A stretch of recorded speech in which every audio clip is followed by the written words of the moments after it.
ఇక్కడ అజరుద్దీన్ కూడా మంత్రి పదవి ఇచ్చేసి క్యాబినెట్లకు తీసుకుంటాము అని చెప్పేసి ఇప్పుడు మైనార్టీకి ఇన్ని రోజులు అజరుద్దీన్ క్యారెక్టర్ ఏంది? అజరుద్దీన్ ఒక కుంభకోణంలో ఉన్నాం, మళ్ళీ ఆయనకి ఇవ్వడం ఏంది? అజరుద్దీన్ ఎవరు అనేది తెలియదా మైనార్టీలకు? క్రికెట్ దాంట్లో ఏం కుంభకోణం చేసింది తెలియదా? ఈరోజు అట్లాంటి వాళ్ళని వెతికి ఇస్తున్నారు. ఈరోజు మైనార్టీలను చూపించి ఒక అనిల్ యాదవ్కు రౌడీ షీటరు, ఇప్పుడు అజరుద్దీన్ ఒక కుంభకోణంలో చిక్కుకున్న ఆయనను క్రికెట్ దాంట్లో మోసం చేసి దగా చేసినోనికి అట్లాంటి వాళ్ళకు టికెట్ ఇచ్చి ఈరోజు మైనార్టీలకు అంటే మైనార్టీలను ఇంకా దోసుకోమని చెప్పేసి ఇంకో మైనార్టీకి ఇచ్చిండు. అది కూడా అందరూ మైనార్టీకి ఇయ్యలేదు అని అన్నందుకు ఈరోజు ఎలక్షన్ కోడ్లో ఎట్లా ఇస్తారమ్మా మంత్రి పదవి?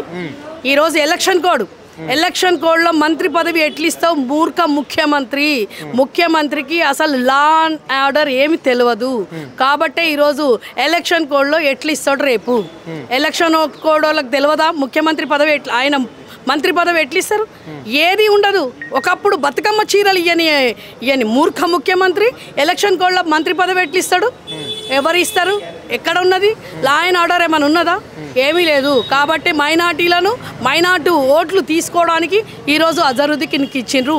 కానీ గోపన్న చేసిన పనులు, గోపన్న ప్రతి గుండెలో ఉన్నాడు. ఇక్కడ 3,30,000 మంది గుండెలలో ఉన్నాడు గోపన్న.